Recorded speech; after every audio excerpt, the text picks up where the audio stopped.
نحمده ونصلي على رسوله الكريم اما بعد بسم اللہ الرحمن الرحیم السلام علیکم ورحمۃ اللہ وبرکاتہ۔ جنت میں والدین سے ملاقات کیسے ہوگی، وہ منظر کیسا ہوگا؟ محترم ناظرین، کسی بھی انسان کے لیے دنیا میں سب سے زیادہ پاکیزہ اور محبت کرنے والا رشتہ اس کے ماں باپ کا ہے۔ اس کے بعد انسان کے سگے بہن بھائی اور پھر دوسرے رشتہ دار آتے ہیں۔ اس دنیا میں قائم یہ رشتے کسی بھی انسان کے لیے اولین ترجیح ہوتے ہیں، جبکہ کچھ رشتے تو ہماری زندگی کے لیے ایسے اہم اور لازم و ملزوم بھی ہو جاتے ہیں کہ ان کے بغیر زندگی گزارنا ناممکن اور محال ہو جاتا ہے۔ محترم ناظرین، جنت ایک ایسی شاندار اور بے مثال جگہ ہے جو اللہ عز و جل نے ایمان والوں کے لیے بنائی ہے۔ اس میں ایسی نعمتیں رکھی ہیں جو نہ کسی آنکھ نے دیکھی، نہ کسی کان نے سنی، اور نہ ہی کسی کے دل میں ان کا خیال آیا۔ جنت کے بارے میں جو کچھ بیان کیا جاتا ہے وہ صرف سمجھنے سمجھانے کے لیے ہوتا ہے، ورنہ دنیا کی اعلیٰ ترین چیز کا بھی جنت کی کسی نعمت سے کوئی مقابلہ نہیں۔ لیکن اب سوال یہ ہے کہ کیا انسان کی نہ ختم ہونے والی زندگی میں بھی ہمارے یہ اہم اور پاکیزہ رشتے کیا ہمارے ساتھ ہوں گے؟ یہ سوال اکثر ہمارے ذہنوں میں آتا ہے کہ اس دنیا میں ہمارا سب سے عظیم رشتہ یعنی ہمارے والدین کیا جنت میں ہمارے ساتھ ہوں گے؟ احادیث کی روشنی میں اس سوال کا جواب تلاش کرتے ہیں۔ احادیث میں ہے کہ جب کوئی روح علیجین میں پہنچتی ہے تو وہاں پر موجود روحیں اس سے ملنے آتی ہیں اور دنیا میں اپنے رشتہ داروں کے بارے میں معلوم کرتی ہیں۔ اس طرح سے جب کوئی انسان مرنے کے بعد پہنچتا ہے تو اس کے رشتہ دار اس سے ایسے ملتے ہیں جیسے کسی دور دراز سے آنے والے مسافر سے ملاقات کی جاتی ہے،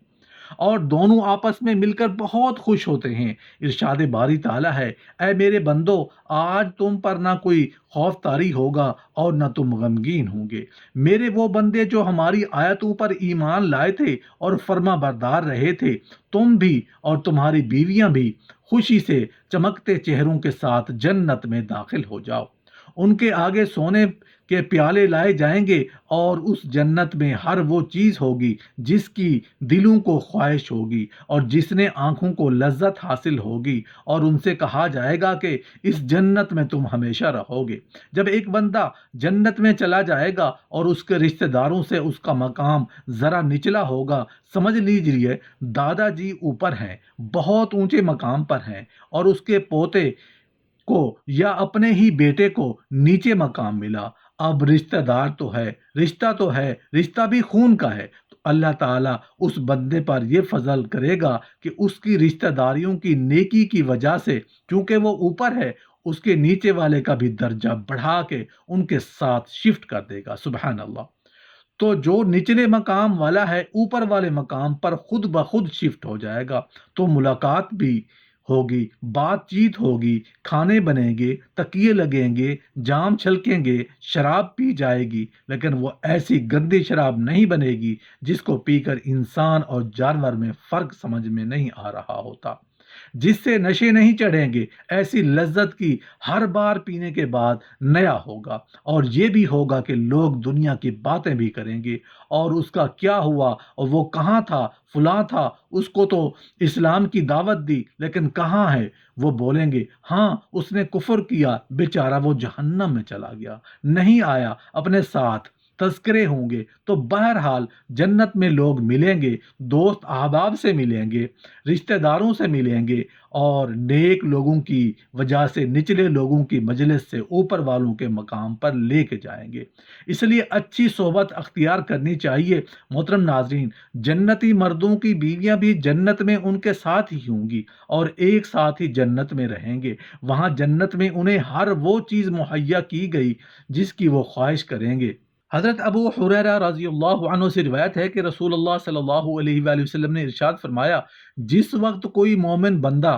مرنے کے قریب ہوتا ہے تو رحمت کے فرشتے سفید ریشمی کپڑا لے کر آتے ہیں اور روح سے کہتے ہیں کہ نکل جا، اللہ تجھ سے رضامند ہے۔ اللہ تعالیٰ کی رحمت کی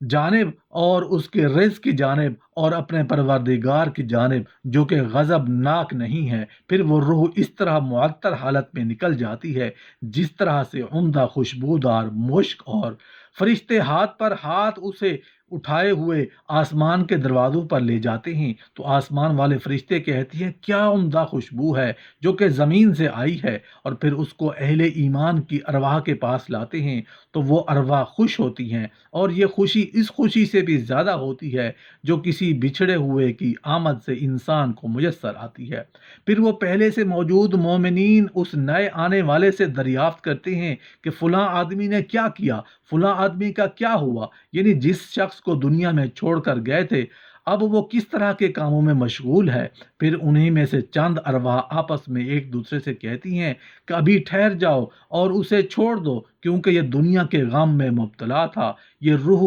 پوچھتی ہے کہ وہ کیا شخص ابھی تک تم لوگوں کے پاس نہیں پہنچا، تو وہ تو کب کا مر چکا تھا۔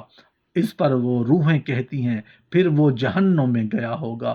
پیارے نبی حضرت محمد صلی اللہ علیہ وآلہ وسلم نے فرمایا کہ تمہارے اعمال تمہارے ان رشتہ داروں اور خاندان والوں کے سامنے جو آخرت یعنی عالم برزخ میں ہیں پیش کیے جاتے ہیں۔ اگر نیک عمل ہوں تو وہ خوش ہوتے ہیں اور کہتے ہیں کہ اللہ آپ کا فضل و رحمت ہے، اور پر اپنی یہ رحم نعمت ان پر پوری کیجیے اور اس پر اس کو موت دیجیے۔ اس طرح ان پر گنہگار شخص کا عمل بھی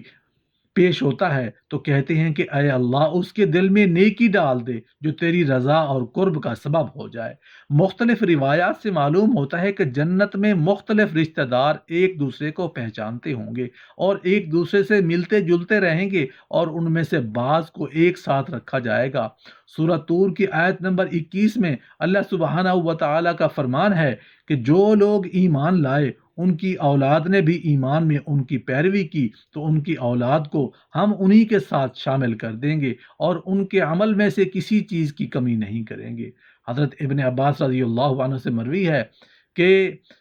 بے شک اللہ تعالیٰ مومن کی آنکھوں کو ٹھنڈا کرنے کے لیے اس کی اولاد کو ان کے اصل مقام بلند کر کے ان کے پاس اس کے درجے میں پہنچا دیں گے، اگرچہ یہ اولاد اپنے اعمال کے اعتبار سے اس درجے تک نہ پہنچی ہو۔ پھر آپ صلی اللہ علیہ وسلم نے یہ آیت تلاوت فرمائی، اور جو لوگ ایمان لائے ہیں اور ان کی اولاد نے بھی ایمان میں ان کی پیروی کی، اس سے معلوم ہوتا ہے کہ انسانوں کی اولاد کو اس کی خواہش کے مطابق ان کے ساتھ ہی رکھا جائے گا۔ جو لوگ جنت میں جائیں گے تو یقیناً یہ وہ لوگ ہوں گے جنہوں نے اس دنیا میں نیک اعمال کیے ہوں گے، جبکہ ایسے لوگ بھی ہوں گے جنہوں نے گناہ کیے ہوں گے لیکن اپنے گناہوں پر شرمندہ ہو کر اس دنیا میں اللہ سے معافی مانگ لی ہو اور صدق دل سے توبہ و استغفار کر لیا ہو تو اللہ تعالیٰ ان کو معاف فرما کر جنت میں داخل کرے گا، جہاں اللہ عز و جل ان کی ہر خواہش پوری فرما دے گا۔